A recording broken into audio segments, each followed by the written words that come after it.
गृहमंत्री अमित शाह के नेतृत्व में बीजेपी अपने स्वर्णिम दौर से गुजर रही है। देश की 70% से ज्यादा की आबादी पर बीजेपी का शासन चल रहा है। उत्तर, पश्चिम और पूर्व में हर तरफ बीजेपी का आधार मजबूत हो चुका है। अभी हाल ही में हुए विधानसभा चुनाव से भी बीजेपी की ताकत का एहसास हर किसी ने कर ही लिया। 5 राज्यों में चुनाव हुए, जिनमें से 4 में बीजेपी ने जीत हासिल की। बीजेपी के इस शानदार प्रदर्शन के लिए अमित शाह को श्रेय दिया जाता रहा है।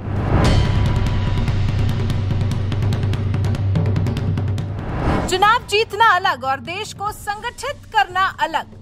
पीएम नरेंद्र मोदी और अमित शाह ने हमेशा देश को संगठित करने की बात कही है।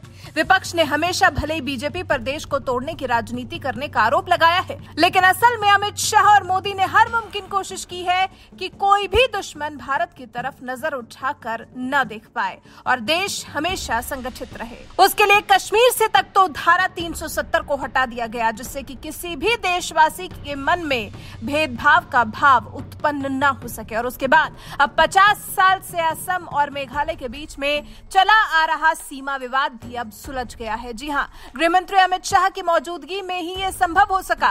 29 मार्च का दिन असम और मेघालय के साथ साथ देश के लिए भी ऐतिहासिक साबित हुआ। 29 मार्च 2022 की तारीख को देश हमेशा हमेशा याद रखेगा, जब असम और मेघालय के बीच में 50 साल पुराने सीमा विवाद का लगभग अंत हो गया है। गृह मंत्रालय में गृहमंत्री अमित शाह की उपस्थिति में असम के मुख्यमंत्री हिमंता बिस्वा शर्मा और मेघालय के सीएम कोनराड के संगमा ने समझौते पर हस्ताक्षर किए। 31 जनवरी को दोनों राज्यों के मुख्यमंत्रियों की तरफ से अमित शाह को एक मसौदा प्रस्ताव पेश किया गया था। उसके 2 महीने बाद असम और मेघालय के बीच में यह समझौता हुआ। समझौता ऐसा कि असम और मेघालय की सरकार के बीच में 884 किलोमीटर की सीमा को लेकर 12 जगहों पर विवाद था, जिसमें से 6 को हल कर लिया गया है। गृहमंत्री अमित शाह ने समझौते पर खुशी जताते हुए कहा, कम समय में मुझे आनंद है कि आज जो 12 पॉइंट डिस्प्यूट्स के थे, वो 12 पॉइंट में से 6 पॉइंट पर असम और मेघालय के बीच में समझौता हुआ है। और सीमा की लंबाई की दृष्टि से देखें तो करीब करीब 70% सीमा आज विवाद मुक्त हो गई है। मुझे भरोसा है, जैसे हेमंत जी और संगमा जी ने बताया, बाकी के 6 पॉइंट भी नजदीक के भविष्य में भी हम सुलझा लेंगे। मित्रों, जब तक विवाद नहीं सुलझता, सशस्त्र जितने भी ग्रुप हैं इनका सरेंडर नहीं होता, नॉर्थ ईस्ट का विकास संभव नहीं है। और आज ये बहुत बड़ा काम हुआ है। मैं दोनों राज्यों के मुख्यमंत्रियों को और उनकी टीम जो यहाँ उपस्थित है और अधिकारी जो उपस्थित है, सबको मोदी जी की ओर से, मेरी ओर से, भारत सरकार की ओर से बहुत बहुत बधाई भी देता हूं और उनका धन्यवाद भी करना चाहता हूं।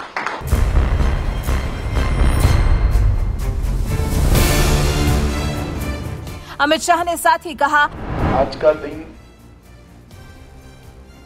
एक विवाद मुक्त नॉर्थ ईस्ट के लिए ऐतिहासिक दिन है। जब से देश में मोदी जी प्रधानमंत्री बने, तब से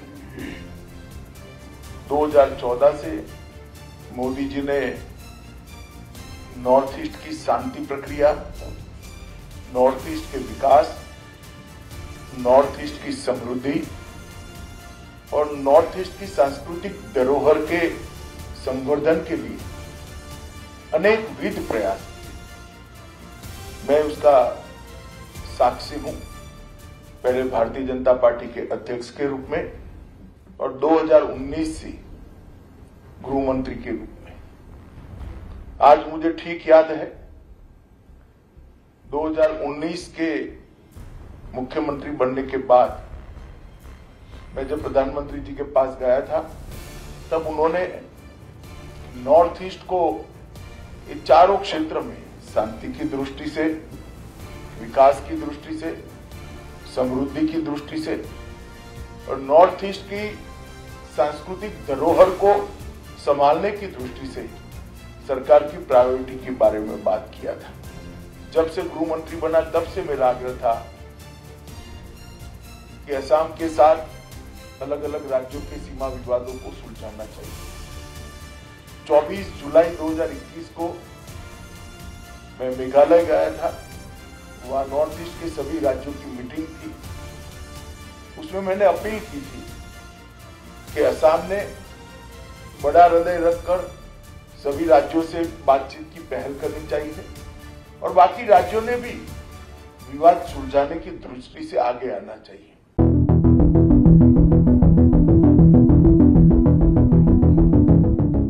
वहीं इस समझौते पर असम के मुख्यमंत्री हिमंता बिस्वा शर्मा ने कहा, इस एमओयू के बाद हम दूसरे चरण का काम शुरू करेंगे और अगले 6 से 7 महीने में बाकी की 6 विवादित जगहों का हल निकालने की पूरी कोशिश करेंगे। मेघालय के मुख्यमंत्री ने भी इस पर खुशी जताते हुए कहा कि हम इसे आगे ले जाकर जिन बाकी जगहों पर विवाद है उन्हें भी हल करने की कोशिश करेंगे। We had 12 area of dispute with the state of Meghalaya regarding interstate border.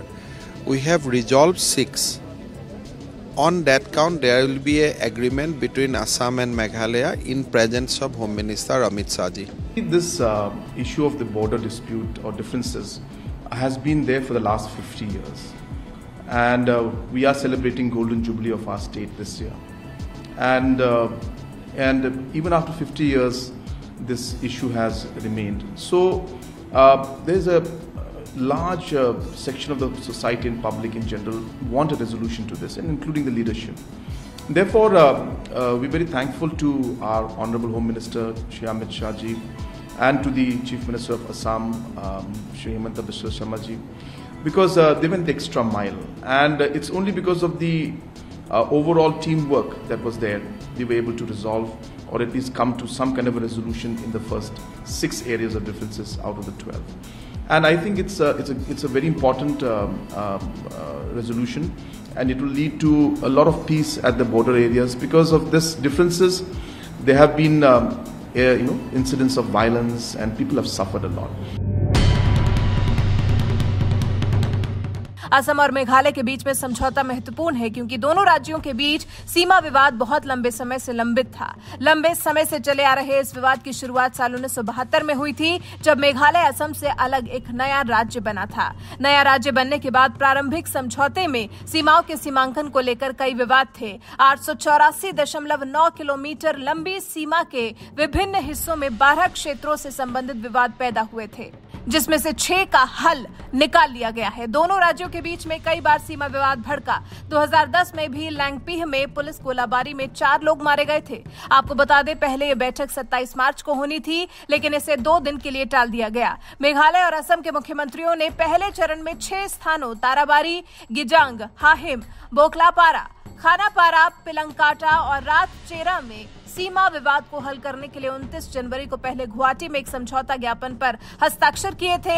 31 जनवरी को इसे जांच के लिए गृह मंत्रालय भेजा गया था। 36.79 वर्ग किलोमीटर भूमि के लिए प्रस्तावित सिफारिशों के मुताबिक असम 18.51 वर्ग किलोमीटर भूमि रखेगा और बाकी की 18.28 वर्ग किलोमीटर भूमि मेघालय को दी जाएगी। अब देखना दिलचस्प होगा कि बाकी के 6 विवादों का हल कब और कैसे निकल पाता है। वैसे गृहमंत्री अमित शाह इसे भी जल्द ही हल कर लेंगे, ये तय है। आपका इस बारे में क्या सोचना है? अपनी राय हमें कमेंट कर जरूर बताएं।